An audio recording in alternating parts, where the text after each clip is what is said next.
نازل ہوتا ہے۔ وہ لوگ جن سے اللہ ناراض ہو جائے ان لوگوں کے رستے پر ہمیں چلنے سے بچا۔ تو اس بارے میں قرآن کریم کے اندر اور احادیث طیبہ کے اندر کچھ لوگوں کا کچھ ایسے کام ہیں، کچھ ایسے اعمال ہیں جن کے بارے میں بالکل وضاحت اور صراحت کے ساتھ آئی ہے یہ بات کہ یہ وہ کام ہیں جن کی وجہ سے اللہ ناراض ہوتے ہیں۔ یعنی اگر اوورآل اس کا ایک خلاصہ نکالا جائے، خلاصہ تو یہی ہے کہ اللہ کی اطاعت کی جائے، حضور علیہ الصلاۃ والسلام کی سنتوں پر عمل کیا جائے، بس جو یہ کر لے اس پر اللہ کا انعام ہے۔ اور جو اللہ کی نافرمانی کرے، گناہ کرے، کسی بھی قسم کا گناہ کرے تو وہ اللہ کی نافرمانی ہے، تو ظاہر ہے اللہ کی نافرمانی ہے تو یہ اللہ کی ناراضگی کا سبب ہے۔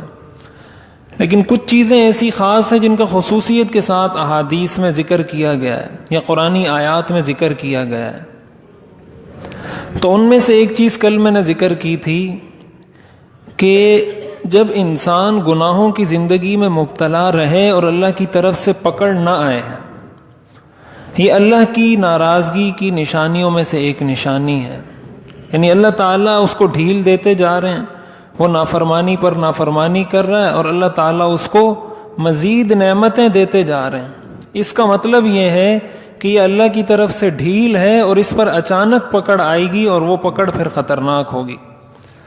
قرآن کریم میں اللہ تعالیٰ نے ارشاد فرمایا اذا اردنا ان نہلک قریۃ امرنا مترفیہا ففسقوا فیہا، کہ جب ہم کسی بستی کو ہلاک کرنے کا ارادہ کرتے ہیں تو اس کے خوشحال لوگوں کو گناہوں میں مبتلا کر دیتے ہیں، فسق و فجور میں مبتلا کر دیتے ہیں، پھر اس کے بعد ہماری بات ان پر سچ ہو جاتی ہے۔ یعنی جن لوگوں پر انعام ہو رہا ہوتا ہے بظاہر تو ہم یہ سمجھ رہے ہوتے ہیں کہ یہ بڑا اس پر اللہ کا بڑا فضل ہے، اس پر اللہ کا بڑا احسان ہے وغیرہ وغیرہ، جو ہمارے ہاں جملے استعمال کیے جاتے ہیں، اور در حقیقت وہ عذاب کی ایک شکل ہوتی ہے جس کو استدراج کہا جاتا ہے کہ اللہ تعالیٰ اس کو ایک سیڑھیاں چڑھا رہے ہیں، اس کو مہلت دے رہے ہیں۔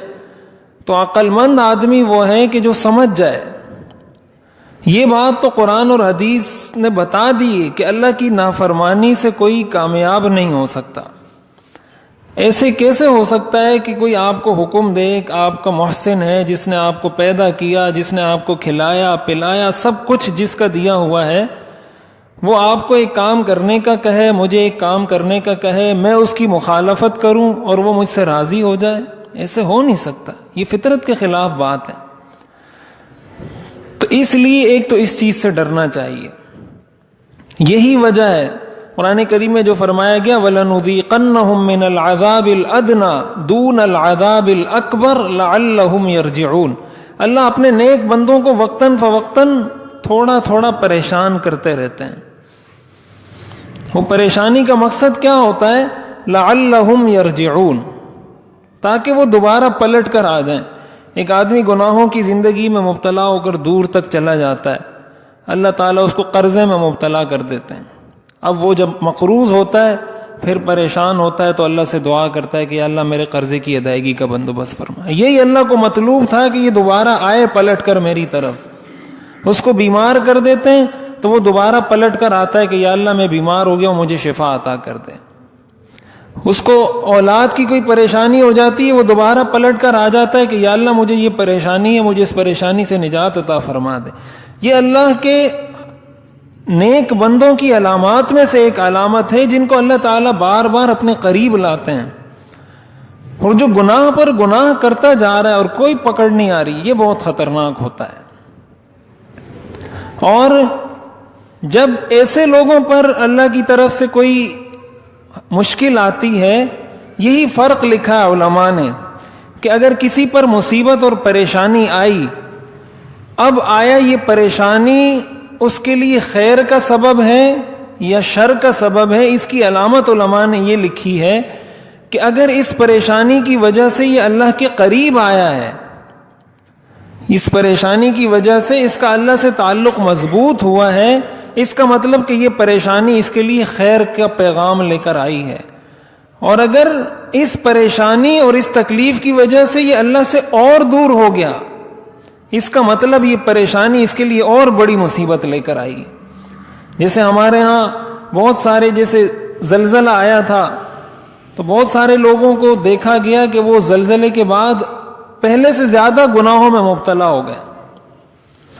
ایسا ہوتا ہے جب اللہ کی طرف سے عذاب آتا ہے, پکڑ آتی ہے, پریشانی آتی ہے, تو ہمارے لوگ بعض اوقات شکوے شکایت کرتے ہیں نا کہ اللہ کو میں ہی نظر آ گیا ہوں, نعوذ باللہ, میں نے کیا گناہ کیا ہے, میں نے کیا کیا وغیرہ وغیرہ, اور نتیجے میں وہ مزید نافرمانیاں شروع کر دیتا ہے. اب ظاہر ہے کہ میں اگر نافرمانی کروں گا میں تو اللہ کا کچھ نہیں بگاڑ سکتا. اگر ساری دنیا کے سارے انسان اور جنات, حدیث شریف میں آتا ہے, سارے نیک بن جائیں تو میری ملک اور بادشاہت میں ذرہ برابر اضافہ نہیں کر سکتے. دنیا کے سارے جنات اور انسان نافرمانی پر اتر آئیں, میری بادشاہت سے ایک ذرہ کم نہیں کر سکتے. اصل مسئلہ تو ہمارا ہے, اصل مسئلہ امتحان ہمارا ہے کہ ہم کیا کرتے ہیں. تو اس لیے پریشانی کی حالت میں, تکلیف, کوئی ایسی پریشانی انسان کو لاحق ہو جائے, اس میں انسان کو یہ کوشش کرنی چاہیے کہ وہ اللہ کے قریب چلا جائے. اگر پریشانی میں بھی اللہ کے قریب نہیں جا رہا تو یہ اور خطرناک بات ہے کہ یہ پریشانی کا تو مقصد یہ تھا, یہ قرآن نے بیان کیا ہے, وَلَنُذِيقَنَّهُم مِّنَ الْعَذَابِ الْأَدْنَىٰ, کہ ہم اس کو چھوٹا عذاب چکھاتے ہیں, دون العذاب الاکبر, اس بڑے عذاب سے پہلے. کیوں؟ لعلہم یرجعون, تاکہ وہ پلٹ کر آ جائیں. تو ایک تو ہمیں اس چیز کو سامنے رکھنا چاہیے کہ ہم ہر وقت اپنا محاسبہ کریں کہ مجھے عزت مل رہی ہے, مجھے اللہ نے دولت دی ہے, مجھے اللہ نے اولاد دی ہے, مجھے اللہ نے مقام دیا ہے, وغیرہ وغیرہ, جو کچھ اللہ نے مجھے دیا ہے, اور اس میں اضافہ ہوتا جا رہا ہے. کہیں ایسا تو نہیں کہ میرے گناہوں پر مجھے مہلت دی جا رہی ہے. اگر ایسا ہے تو انسان اپنا محاسبہ کر کے واپس پلٹے, اور اگر تکلیف پریشانی ہے اس میں دیکھے کہ یہ تکلیف اور پریشانی مجھے اللہ سے دور لے جانے والی ہے یا اللہ کے قریب لے جانے والی ہے.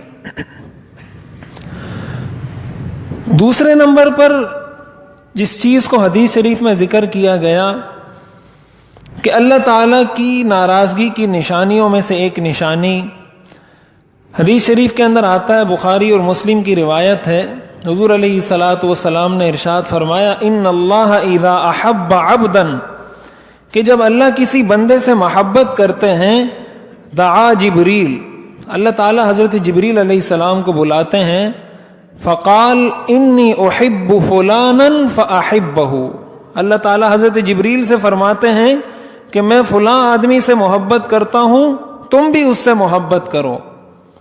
قال فیحبہ جبریل, آپ نے فرمایا پھر حضرت جبریل علیہ السلام بھی اس بندے سے محبت کرنے لگتے ہیں. اس کے بعد ثم ینادی فی السماء, حضرت جبریل علیہ السلام آسمان میں اعلان کرتے ہیں, فیقول, حضرت جبریل علیہ السلام فرشتوں کو جمع کر کے ان میں اعلان کرتے ہیں, ان اللہ یحب فلانا فاحبوہ, اللہ فلاں آدمی سے محبت کرتا ہے لہٰذا تم سارے بھی اس سے محبت کرو. حضور علیہ الصلاۃ والسلام نے ارشاد فرمایا, فیحبہ اہل السماء, تو ساری آسمانی مخلوق اللہ کے اس بندے سے محبت کرنے لگ جاتی ہے. اور اس کے بعد آپ نے فرمایا, ثم یوضع لہ القبول فی الارض, پھر اللہ تعالیٰ زمین میں اس کے لیے قبولیت رکھ دیتے ہیں, زمین میں بھی اس کے لیے محبت تقسیم کر دیتے ہیں, لوگوں کے دلوں میں اس کی محبت پیدا ہو جاتی ہے. اور آگے آپ نے فرمایا, وَإِذَا أَبْغَضَ عَبْدًا, کہ جب اللہ کسی بندے سے ناراض ہوتے ہیں, جب اللہ کسی بندے سے ناراض ہوتے ہیں, اس پر غضبناک ہوتے ہیں, دعا جبریل, تو حضرت جبریل علیہ السلام کو بلاتے ہیں, فیقول انی ابغض فلانا فابغضہ, حضرت جبریل سے فرماتے ہیں, اے جبریل میں فلاں آدمی سے نفرت کرتا ہوں, اس سے میں ناراض ہوں, تم بھی اس سے نفرت کرو. آپ نے فرمایا فیبغضہ جبریل, حضرت جبریل علیہ السلام بھی اس شخص سے نفرت کرنے لگتے ہیں, اس سے ناراضگی کا اظہار کرنے لگتے ہیں.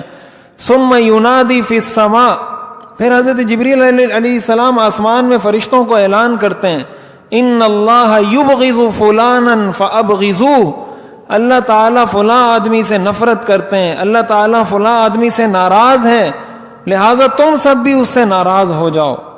فیبغضہ اہل السماء، تو سارے آسمانی لوگ، ساری آسمانی مخلوق، سارے فرشتے اس سے نفرت کرنے لگتے ہیں۔ ثم توضع له البغض فی الارض، پھر اللہ تعالیٰ زمین میں بھی اس کے لیے بغض کی چادر بچھا دیتے ہیں، لوگ بھی اس سے نفرت کرنے لگ جاتے ہیں۔ یہ بخاری اور مسلم کی روایت ہے۔ اس کا مطلب یہ ہے کہ جب اللہ تعالیٰ کسی بندے سے محبت کرتے ہیں تو اللہ کی محبت صرف یہ نہیں کہ اللہ خود محبت کرتے ہیں، بلکہ اللہ فرشتوں کو حکم دیتے ہیں کہ میں اس سے محبت کرتا ہوں، تم بھی محبت کرو۔ اور جب بغض کرتے ہیں، جب ناراض ہوتے ہیں، تو اللہ فرماتے ہیں میں اس سے ناراض ہوں، تم بھی اس کے ساتھ محبت کا تعلق ختم کر دو۔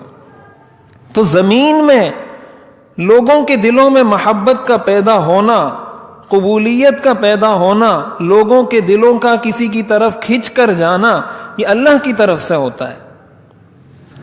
تو اگر کوئی شخص دنیا میں ایسا ہے جس کو اللہ کے نیک بندے اس کی حرکتوں کی وجہ سے، اس کے اعمال کی وجہ سے، اس کی برے کاموں کی وجہ سے ناپسند کرتے ہیں، اس کے لیے برے خیالات رکھتے ہیں، اس کو غلط سمجھتے ہیں، یہ بھی ان علامات میں سے ایک علامت ہے کہ اللہ تعالیٰ اس شخص سے ناراض ہے۔ اس کا مطلب کہ اللہ اس سے ناراض ہے، اس لیے کہ اگر اللہ اس سے ناراض نہ ہوتے تو اللہ کے یہ نیک بندے اس سے ناراض نہ ہوتے۔ اس کا یہ مطلب نہیں کہ کوئی اچھا کام کر رہا ہے اور اچھا کام کرنے کی وجہ سے کوئی کسی سے ناراض ہو جاتا ہے اور پھر وہ یہ کہے کہ میں اس سے ناراض ہوں تو اللہ بھی ناراض ہے، یہ مطلب اس کا ہرگز نہیں ہے۔ اس کا مطلب یہ ہے کہ جو اللہ کے نیک بندے ہیں، جو دین کو سمجھتے ہیں، جو قرآن اور حدیث کو سمجھتے ہیں، وہ اس سے، اس کے برے کاموں کی وجہ سے، جو غلط حرکتیں، جو غلط کام وہ کر رہا ہے اس کی وجہ سے اس سے دور ہو رہے ہیں اور اس کو اچھا نہیں سمجھ رہے۔ اس کا مطلب یہ ہے کہ اللہ بھی ایسے شخص سے ناراض ہے۔ اور اس بات کی تائید دوسری احادیث سے بھی ہوتی ہے۔ ایک بزرگ کا قول ہے، انی لأعصی اللہ فأرى ذلك فی خلق دابتی وامرأتی، میں اللہ کی نافرمانی جب کرتا ہوں تو میں اس کو اپنی سواری اور اپنی بیوی کے تیور میں دیکھ لیتا ہوں۔ یعنی جب میں اللہ کی نافرمانی کرتا ہوں تو جب میں گھر جاتا ہوں تو میری بیوی میرے ساتھ بد اخلاقی سے پیش آتی ہے، مجھے فوراً تنبیہ ہو جاتی ہے کہ میں نے یہ گناہ کیا تھا۔ حدیث میں آیا ہے کہ جب میں کسی سے بغض کرتا ہوں تو زمین میں بھی اس کے لیے بغض کو پھیلا دیتا ہوں۔ میری بیوی جو مجھ سے بد اخلاقی کر رہی ہے، یہ جو مجھ سے بدتمیزی کر رہی ہے، یہ جو میری نافرمانی کر رہی ہے، اس کا مطلب یہ ہے کہ میں نے اللہ کی کوئی نافرمانی کی ہے، اس لیے اللہ تعالیٰ نے اس کے دل میں یہ بات ڈالی ہے کہ یہ میری نافرمانی کرے۔ یہ بہت اہم بات ہے۔ آج ہمارے ہاں گھریلو مسائل اس وجہ سے خراب ہیں کہ مرد اپنے آپ کو 100% حق پر سمجھتا ہے۔ وہ یہ سمجھتا ہے کہ 100% میں ٹھیک ہوں اور 100% میری بیوی غلط ہے، اور ایسا دنیا میں ہو نہیں سکتا۔ 100% تو دنیا میں کوئی انسان ہے ہی نہیں، انبیاء معصوم ہیں۔ 100% کا مطلب یہ کہ معصوم ہو، جس سے گناہ نہ ہوتا، اس کو 100% کہتے ہیں۔ انبیاء کے علاوہ کوئی آدمی 100% نہیں ہے۔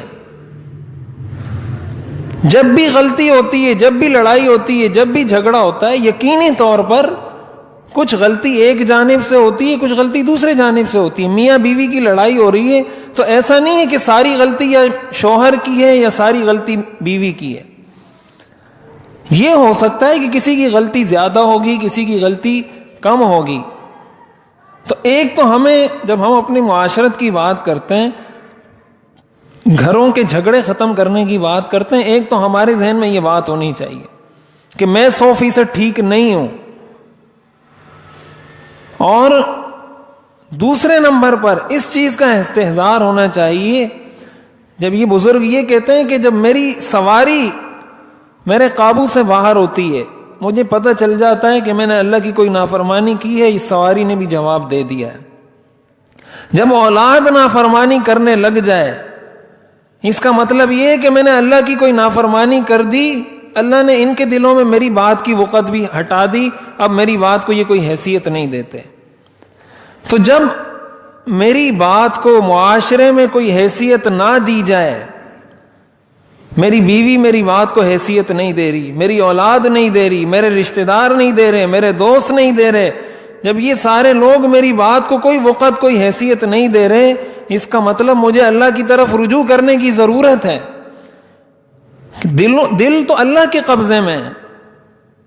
حدیث شریف میں آتا ہے سارے انسانوں کے دل اللہ کی 2 انگلیوں کے درمیان ہے، جب اللہ تعالیٰ اس کو چاہتے ہیں ٹھیک کر دیتے ہیں، جب اللہ تعالیٰ اس کو چاہتے ہیں پلٹ دیتے ہیں۔ تو دل تو اللہ کے ہاتھ میں ہے۔ یہ جو سارے لوگ میری بات قبول کرنے سے انکار کر رہے ہیں، اس کا مطلب یہ ہے کہ میں نے نافرمانی کی ہے۔ تو ہمارے کئی بزرگوں کے بارے میں آتا ہے کہ جب وہ گھر میں داخل ہوتے تھے اور کوئی ایسی بات سنتے تھے بیوی سے، اولاد سے، جس سے وہ ناراض ہوتے تھے، فوراً جا کے 2 رکعت نماز پڑھ کر توبہ کرتے تھے کہ یا اللہ میں نے جو بھی نافرمانی کی ہے میں اس سے توبہ کرتا ہوں، میری بیوی کے دل میں جو میری نفرت آ گئی ہے اس کو ختم کر دے۔ اور جب جاتے تھے تو اللہ تعالیٰ دل کو بدل دیتے تھے۔ تو ہمیں بھی ذرا اس کو پریکٹس میں لانے کی ضرورت ہے، اور ظاہر ہے یہ اسی وقت ہوگا جب ہمارے ذہن میں یہ بات ہو کہ 100% غلطی میری بیوی کی نہیں ہے۔ اگر یہ بات ہی دل میں نہیں ہے تو پھر تو انسان یہ سمجھتا ہے نا کہ میں ٹھیک ہوں۔ جب انسان اپنے آپ کو غلطی پر سمجھتا ہی نہیں تو توبہ کی توفیق اس کو کہاں سے ہوگی؟ حدیث شریف کے اندر آتا ہے، اور ہم بہت سارے کام اس لیے کرتے ہیں کہ دوسروں کو راضی کر لیں، یعنی ہم اللہ کی نافرمانی بسا اوقات اس لیے کرتے ہیں کہ میری بیوی راضی ہو جائے، میری اولاد راضی ہو جائے، میرے رشتہ دار راضی ہو جائیں۔ ہمارے ہاں جتنی شادی کی رسومات ہیں ان سب کا حاصل وصول یہ ایک بات ہے، بیوی راضی ہو جائے، بچے راضی ہو جائیں، رشتہ دار راضی ہو جائیں، فلاں راضی ہو جائے، فلاں راضی ہو جائے۔ اس سے قطع نظر کہ اس میں اللہ کی نافرمانی کر رہا ہوں یا اللہ کو ناراض کر رہا ہوں یا اللہ کو خوش کر رہا ہوں، اس کی کوئی پرواہ نہیں۔ حالانکہ حدیث شریف میں فرما دیا گیا، اب ظاہر ہے حضور علیہ الصلاۃ والسلام کا فرمایا ہوا سچ ہے، حق ہے۔ آپ نے فرمایا من التمس رضا اللہ بسخط الناس کفاہ اللہ مؤونۃ الناس، جو اللہ کی رضا کو تلاش کرے لوگوں کو ناراض کر کے، اللہ تعالیٰ اس کو کافی ہو جاتے ہیں۔ لوگوں کی ناراضگی سے اللہ اس کو کافی ہو جاتے ہیں۔ وَمَنِ الْتَمَسَ رِضَى النَّاسِ بِسَخَطِ اللَّهِ، اور جو لوگوں کو خوش کرنے کے چکر میں اللہ کو ناراض کر دیتا ہے، وَكَّلَهُ اللَّهُ إِلَى النَّاسِ، تو اللہ بھی اس کو لوگوں کے سپرد کر دیتا ہے۔ اب دیکھیں یہ 2 باتیں کہ انسان مخلوق کو راضی کرنے کے لیے اللہ کو ناراض کر دے، دوسری بات یہ ہے کہ اللہ کو راضی کرنے کے لیے مخلوق کو ناراض کر دے۔ اس کا یہ مطلب نہیں کہ انسان کوئی اچھا کام اس طریقے سے کرے کہ دوسروں کو ناراض کرے، لیکن اگر کوئی موڑ ایسا آتا ہے کہ آپ کو آپ کے نیک کام سے روکنے والی آپ کی بیوی بن جاتی ہے، آپ کی اولاد بن جاتی ہے، والدین بن جاتے ہیں، تو شریعت تو یہ کہتی ہے کہ لا طاعۃ لمخلوق فی معصیۃ الخالق، مخلوق کی بات تو اس وقت تک ماننی ہے جب تک وہ اللہ کی نافرمانی کی کوئی بات نہ کرے۔ اگر بیوی کسی نیک کام سے روک رہی ہے اور آپ اس کو خوش کرنے کے چکر میں اللہ کی نافرمانی کر رہے ہیں، اللہ تعالیٰ فرماتا ہے میں تمہیں بھی لوگوں کے سپرد کر دوں گا، اب تم جانو اور تمہاری بیوی جانے، یا تم اس کو راضی کرو یا وہ تمہیں راضی کرے۔ لیکن اگر تم نے میری رضا کو مقدم رکھا، اس کو ترجیح دی کہ اللہ راضی ہونا چاہیے، باقی لوگ راضی ہوتے ہیں یا ناراض ہوتے ہیں، اللہ فرماتے ہیں میں ان سب کو راضی کر دوں گا، میں کافی ہوں تمہیں، اور جس کو اللہ کافی ہو جائے اس کو کس کی ضرورت ہے؟ یہ فلسفہ، یہ بات اگر ہماری سمجھ میں آ جائے نا، ہمارے معاشرے کے یہ سارے رسم و رواج ختم ہو سکتے ہیں، جس نے ہمارے معاشرے کو دبوچ کر رکھ دیا ہے۔ ہمارے ہاں شادی ایک عذاب بن چکی ہے، سینکڑوں ہزاروں بچیاں ان کی شادیاں نہیں ہو رہی، کیوں؟ جہیز نہیں ہے۔ بوڑھے بوڑھے والدین ہمارے استاد فرماتے ہیں وہ اکثر ترکی جاتے رہتے ہیں، کہتے ہیں میں ترکی جاتا ہوں تو مجھے بہت سارے لوگ ملتے ہیں، سفید داڑھی، کمزور بدن، اور غیر قانونی طریقوں سے وہ آئے ہوتے ہیں، مختلف جگہوں سے چھپ چھپا کے، پتہ نہیں 2-3 مہینوں میں وہ یورپ پہنچتے ہیں کسی طرح کہ ہم وہاں پہنچے پیسے کمائیں۔ تو وہ کہتے ہیں میں بہت سارے لوگوں سے ملا ہوا، بوڑھے لوگ، کہا دیکھ کے ترس آتا ہے کہ اتنے غیر قانونی راستے سے اس عمر میں آپ کیوں آئے ہو یہاں پر؟ تو ان کا آگے سے ایک ہی جواب ہوتا ہے کہ میرے گھر میں بچیاں ہیں، ان کی شادیاں کروانی ہیں۔ یہ ہمارے معاشرے نے حال بنا دیا ہے ہمارے ہاں شادیوں کا، جہیز، پھر شادی کی رسومات، پھر ہال بک کرنا، پھر اس میں 5 ڈشیں، 10 ڈشیں، یہ چیز وہ چیز، یہ جوڑے وہ جوڑے، یہ رسم وہ رسم، پتہ نہیں کیا کچھ بنا دیا ہے۔ اب نتیجہ کیا ہے؟ جو والد اپنی بیٹی کو جہیز نہیں دے سکتا، اس کی بیٹی بیٹھی ہوئی ہے گھر میں۔ جب یہ چیزیں، زنا کو ہمارے ہاں سستا کر دیا گیا، نکاح کو مہنگا کر دیا گیا، اور یہی فلسفہ ہے۔ حدیث، قرآن، اسلام ہمیں یہ کہتا ہے نکاح کو سستا کرو، زنا کو مہنگا کرو۔ جب آپ نکاح کو سستا کریں گے تو کوئی زنا کرے گا ہی نہیں۔ کیوں کوئی زنا کرے گا؟ لیکن جب ایک آدمی کو پتا ہے کہ میری شادی ہونی نہیں ہے جب تک، ہمارے ہاں کہتے ہیں یہ اپنے پاؤں پہ کھڑا نہیں ہو جائے۔ پاؤں پہ کھڑے ہونے کا مطلب یہ کہ اس کی 60, 70, 80 ہزار روپے تنخواہ جب تک نہیں ہو جاتی اس کی شادی نہیں کرنی۔ اب وہ پاؤں پہ جب تک کھڑا ہوتا ہے بہت سارے گناہوں میں مبتلا ہو جاتا ہے۔ اگر یہ پاؤں پہ کھڑا ہونے والی شرط نکال دی ہوتی، کب کی اس کی شادی ہو جاتی اور معاشرے میں زنا کا گناہ نہیں ہوتا۔ یہ والدین کے لیے، اور ظاہر ہے یہ کوئی جادوئی چھڑی نہیں ہے کسی کے پاس کہ وہ ایک چھڑی استعمال کر کے یہ سب رسومات ختم کر دے۔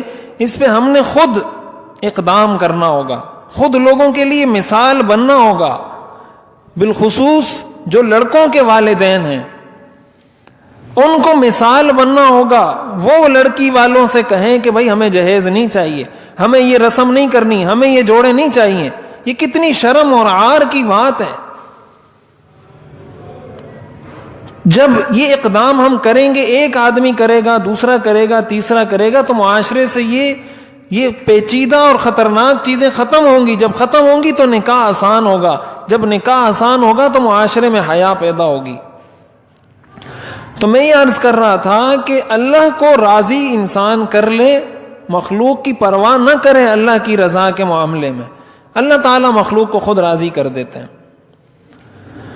تو جو مخلوق کی زبان ہوتی ہے، یہ اللہ کا، جیسے کہا جاتا ہے نا کہ زبان خلق کو نقار خدا سمجھو۔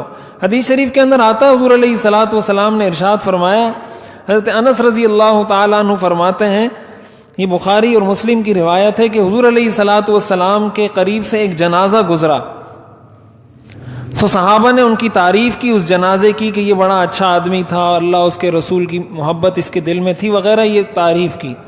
حضور علیہ الصلوۃ والسلام نے فرمایا وجبت، کہ واجب ہو گئی۔ دوسرا جنازہ گزرا تو صحابہ نے اس کے بارے میں یہ کہا کہ یہ اچھا آدمی نہیں تھا، یہ اللہ اور اس کے رسول سے محبت نہیں کرتا تھا وغیرہ وغیرہ۔ آپ نے فرمایا وجبت، واجب ہو گئی۔ جب دونوں جنازے گزر چکے، حضرت عمر رضی اللہ تعالیٰ عنہ آگے بڑھے، آپ نے پوچھا ما وجبت، کیا چیز واجب ہو گئی؟ آپ نے فرمایا پہلا جنازہ گزرا، تم نے اس کی تعریف کی، اس کے لیے جنت واجب ہو گئی۔ دوسرا جنازہ گزرا، تم نے اس کی برائی بیان کی، اس کے بارے میں کہا کہ یہ اچھا آدمی نہیں تھا، اس کے لیے جہنم واجب ہو گئی۔ تو اس سے حضور علیہ الصلوۃ والسلام نے تو بنیادی طور پر صحابہ کو مخاطب کیا تھا کہ چونکہ ظاہر صحابہ کا درجہ، ان کا مقام بہت بڑا مقام، بہت بڑا درجہ ہے کہ صحابہ جب کسی کے بارے میں کہہ دیں کہ یہ آدمی اچھا ہے، اس کا مطلب وہ اچھا ہے۔ جب صحابہ کسی کے بارے میں کہہ دیں کہ یہ آدمی برا ہے، اس کا مطلب یہ برا ہے۔ اور اسی حدیث کی تشریح میں محدثین نے یہ بات لکھی ہے کہ جب اللہ کے نیک بندے کسی کے مرنے کے بعد اس کے بارے میں اچھے الفاظ سے اس کا تذکرہ کریں، اللہ کے نیک بندے. اس کا یہ مطلب نہیں کہ کوئی بھی اٹھ کے کھڑا ہو جائے اس کی تعریفیں شروع کر دے, اس لیے کہ وہ تو اگر اداکار ہے, جتنے اداکار ہیں سارے اس کی تعریفیں کریں گے. وہ اگر فلمیں بنانے والا ہے تو جتنی فلمیں بنانے والے ہیں سارے اس کی تعریفیں کریں گے. وہ کھلاڑی ہے تو جتنے کھلاڑی ہیں سارے اس کی تعریف کریں گے. ہو سکتا ہے کسی عالم کے مرنے پر اس عالم کی اتنی تعریف نہ کی جائے, کسی نیک آدمی کے مرنے پر اس کی اتنی تعریف نہ کی جائے جتنے کسی ایک کرکٹر یا ایک جو ہے نا کسی بالر کے مرنے پر اس کی تعریف کی جائے. اس کا یہ مطلب نہیں کہ جتنے لوگ زیادہ تعریف کریں گے اتنا اس آدمی کا جنتی ہونا یقینی ہے, یہ اس کا مطلب نہیں ہے. اس کا مطلب یہ ہے کہ اللہ کے نیک بندے جب کسی کے بارے میں اس کے مرنے کے بعد اس کا اچھے الفاظ میں تذکرہ کریں کہ بھائی وہ بڑا اچھا آدمی تھا, وہ بڑا نماز کا پابند تھا, بڑے اچھے اخلاق تھے وغیرہ وغیرہ, اس کا مطلب کسی نیک آدمی کا دوسرے آدمی کے بارے میں یہ گواہی دینا گویا اس کے لیے ایک اچھا شگون ہے. یہ کوئی شخص نہیں کہہ سکتا حتمی طور پر کہ یہ آدمی جنتی ہے. یہ اتھارٹی اللہ نے کسی کو نہیں دی ہے, یہ اتھارٹی تو کسی کے پاس اس کا اختیار دیا ہے کہ وہ یہ تعریف کر لے کہ وہ اچھا آدمی ہے. حدیث شریف کے اندر آتا ہے کہ حضرت عثمان ابن مظعون رضی اللہ تعالیٰ عنہ حضور علیہ الصلوۃ والسلام کے رضائی بھائی تھے اور مہاجرین صحابہ میں سے تھے. جب یہ مدینہ منورہ انہوں نے ہجرت کی تو حضرت ام العلا رضی اللہ تعالی عنہا کے ساتھ گھر ان کا قرہ نکلا تو یہ وہاں رہتے تھے. یہ بیمار ہوئے, بیمار ہونے کے بعد یہ بہت تارک الدنیا صحابی تھے, دنیا سے بالکل ان کو لگاؤ نہیں تھا. ان کا جب انتقال ہوا آپ نے فرمایا خرجت منہا ولم تلبس منہا شیئا, کہ تم اس حال میں دنیا سے گئے ہو کہ تم نے دنیا کی کوئی چیز استعمال ہی نہیں کی. اتنے دنیا چھوڑنے والے اور اللہ کی طرف رغبت کرنے والے اور نیک آدمی تھے. جب ان کا انتقال ہوا ان کو کفن وغیرہ دیا گیا, حضور علیہ الصلوۃ والسلام تشریف لائے تو حضرت ام العلا رضی اللہ تعالی عنہ نے فرمایا شہادتی علیکی, کہ میں تمہارے بارے میں اس بات کی گواہی دیتی ہوں لقد اکرمک اللہ, شہادتی علیک لقد اکرمک اللہ, میں تیرے بارے میں یہ گواہی دیتی ہوں کہ اللہ نے تیرا اکرام کیا ہوگا, اللہ نے تجھے جنت میں بھیج دیا, تو جنتی ہے. حضور علیہ الصلوۃ والسلام نے پوچھا وما یدریکی, تمہیں کس نے بتایا کہ یہ جنتی ہے؟ حالانکہ حضرت عثمان ابن مظعون رضی اللہ تعالیٰ عنہ وہ صحابی ہیں جب ان کا انتقال ہوا آپ نے خود ان کی تدفین کی. تدفین کرنے کے بعد روایات میں آتا ہے آپ روتے رہے. یہ وہ پہلے شخص ہیں جن کو جنت البقیع میں دفن کیا گیا. حضور علیہ الصلوۃ والسلام نے ان کے سرہانے پر, ان کے قبر پر ایک پتھر گاڑا تاکہ میں کبھی کبھی ان کی قبر پر آ کر یہاں حاضری دے سکوں. اتنی آپ کو ان سے محبت تھی. لیکن جب انہوں نے یہ کہا کہ یہ جنتی ہے تو امت کو تعلیم دینے کے لیے آپ نے پوچھا وما یدریکی, تمہیں کس نے بتایا کہ یہ جنتی ہے؟ حضرت ام العلا فرماتی ہیں قلت لا ادری واللہ, میں نے کہا اللہ کی قسم مجھے تو نہیں پتا, میں نے تو بس ویسے ہی کہا یہ نیک آدمی تھا تو میں نے کہا تو جنتی ہے. حضور علیہ الصلوۃ والسلام نے فرمایا اما ہوا, جہاں تک حضرت عثمان کی بات ہے فقد جاءہ الیقین, وہ تو اس دنیا سے چلے گئے. انی لارجو لہ الخیر من اللہ, اور میں اللہ سے اس کے لیے خیر کی توقع رکھتا ہوں کہ اللہ نے اس کے ساتھ خیر کا معاملہ فرمایا ہوگا.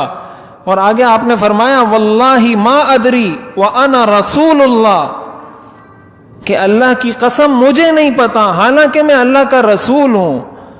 واللہ لا ادری, اللہ کی قسم مجھے نہیں پتا, وانا رسول اللہ, میں اللہ کا رسول ہوں, مجھے کیا نہیں پتا, ما یفعل بی ولا بکم, کہ میرے ساتھ مرنے کے بعد کیا ہوگا, تمہارے ساتھ مرنے کے بعد کیا ہوگا, مجھے نہیں پتا. یعنی حضور علیہ الصلوۃ والسلام اپنے بارے میں فرما رہے ہیں کہ مجھے اپنے بارے میں نہیں پتا کہ میرے ساتھ کیا ہوگا, مجھے تمہارے بارے میں نہیں پتا کہ تمہارے ساتھ کیا ہوگا, تو تم نے کیوں کسی کے بارے میں ایسا کہہ دیا کہ یہ جنتی ہے؟ حضرت ام العلا فرماتی ہیں میں نے کہا فواللہ لا ازکی احدا بعدا, اللہ کی قسم آئندہ کے بعد میں کبھی کسی کے بارے میں ایسا جملہ نہیں کہوں گی. تو ایک بات یہ بھی سمجھنی چاہیے کہ کسی کے بارے میں مرنے کے بعد یقین یہ تو آپ کہہ سکتے ہیں اچھا آدمی تھا, نیک آدمی تھا وغیرہ وغیرہ, جو اس کی ایک حقیقی کوئی چیز ہے اس کو ذکر کر سکتے ہیں. لیکن یہ جملہ استعمال کرنا کہ یہ جنتی ہے یہ جہنمی ہے، یہ اتھارٹی اللہ نے کسی کو نہیں دی. کسی کی شخصیت کے بارے میں، ذاتی کسی کی ذات کے بارے میں، حتیٰ کہ علماء نے لکھا ہے کوئی کافر تھا، آپ کو پتا ہے کہ یہ کافر تھا، وہ مر گیا، اس کے بارے میں بھی آپ یقینی طور پر نہیں کہہ سکتے کہ یہ جہنمی ہے. کیوں؟ اس لیے کہ ہو سکتا ہے مرتے وقت اس نے کلمہ پڑھ لیا ہو. کس کو پتا کہ مرتے وقت وہ کلمے کی حالت میں مرا ہے یا بغیر کلمے کے مرا ہے. تو کسی کی ذات کے بارے میں کہ یہ شخص جنتی ہے یہ شخص جہنمی ہے، اس کی شریعت کسی کو اجازت نہیں دیتی. تو عرض کرنے کا مقصد یہ تھا کہ جب اللہ تعالیٰ کسی انسان سے محبت کرتے ہیں تو اللہ کے نیک بندوں کے دلوں میں اس کی محبت پیدا ہو جاتی ہے، اور جب اللہ کسی بندے سے محبت نہیں کرتے، اللہ کسی سے ناراض ہوتے ہیں، تو اللہ کے نیک بندے بھی اس سے ناراض ہوتے ہیں. اسی لیے فرمایا گیا، حدیث شریف میں آتا ہے کہ جس جنازے میں نیک لوگ زیادہ ہوں، ہمارے ہاں اس چیز کو معیار سمجھا جاتا ہے کہ کس کے جنازے میں لوگ کس کے جنازے میں زیادہ ہیں. شریعت کی نظر میں معیار یہ ہے کہ کس کے جنازے میں نیک لوگ زیادہ ہیں. جس کے جنازے میں نیک لوگ زیادہ ہیں یہ اس کے لیے اچھا شگون ہے. امام احمد بن حنبل رحمہ اللہ کا قول ہے، بیننا و بینکم الجنائز، کہ ہمارے اور تمہارے درمیان فیصلہ کرنے والی چیز ہمارے جنازے ہیں. یعنی ہمارے جنازے میں اللہ کے نیک لوگ شریک ہوں گے اور تمہارے جنازوں میں اللہ کے نافرمان لوگ شریک ہوں گے، اللہ کے نافرمان بندے شریک ہوں گے. تو اس لیے یہ بھی ان علامات میں سے ایک علامت ہے کہ جب اللہ کسی سے ناراض ہوتا ہے تو لوگوں کے دلوں میں اس کے لیے بغض اور نفرت پیدا ہو جاتی ہے. ایک حدیث شریف سنا کر اور اپنی بات ختم کرتا ہوں، چونکہ یہ ایک ہی سارا موضوع ہے اس لیے میں نے بیان کر دیا. اب آدھا رہ جائے گا، پھر اگلی دفعہ وہ بیان پورا نہیں ہو پاتا. حدیث شریف کے اندر آتا ہے، حضور علیہ الصلوۃ والسلام نے ارشاد فرمایا کہ ما من مسلم یموت فیشہد له 4 من جیرانہ الادنین انہم لا يعلمون منہ الا خیرا الا قال اللہ تعالی قد قبلت قولکم وغفرت له ما لا تعلمون. کہ جو آدمی مر جائے اور اس کے پڑوسی، قریبی پڑوسیوں میں سے 4 لوگ اس کے بارے میں یہ کہیں لا يعلمون منہ الا خیرا، کہ ہم نے تو ہمیشہ اس آدمی کو نیک کام کرتے ہوئے ہی دیکھا ہے. یعنی اس کے قریب کے 4 پڑوسی، ظاہر ہے پڑوسی کا کسی کے بارے میں یہ گواہی دینا بہت بڑی بات ہے، اور ظاہر ہے سب سے قریبی پڑوسی انسان کی اپنی بیوی ہوتی ہے. وہ بیوی بھی پڑوسی ہے. بیوی آپ کے بارے میں کیا کمنٹ دیتی ہے مرنے کے بعد، کیا تبصرہ کرتی ہے؟ آیا وہ بیوی یہ کہتی ہے اس لیے کہ سب سے زیادہ تو بیوی جانتی ہے انسان کو، وہ کیا کمنٹ کرتی ہے کہ یہ اچھا آدمی تھا یا برا آدمی تھا؟ آپ نے فرمایا کہ اگر اس کے قریب کے 4 پڑوسی اس کے بارے میں یہ کہہ دیں کہ یہ بڑا اچھا آدمی تھا، اللہ تعالیٰ فرماتے ہیں قبلت قولکم، میں نے تمہاری بات کو قبول کر لیا، یعنی میں نے اس کو اچھے لوگوں کی صف میں شامل کر دیا. وغفرت له ما لا تعلمون، اور جن گناہوں کا تمہیں نہیں پتا میں نے ان گناہوں کو بھی معاف کر دیا. یعنی جو گناہ اس نے تم سے چھپ کر کیے تھے، تمہیں نہیں پتا کہ اس نے وہ گناہ کیے ہیں، لیکن لوگوں کے سامنے کبھی گناہ نہیں کیے، میں نے اس کے وہ گناہ بھی معاف کر دیے.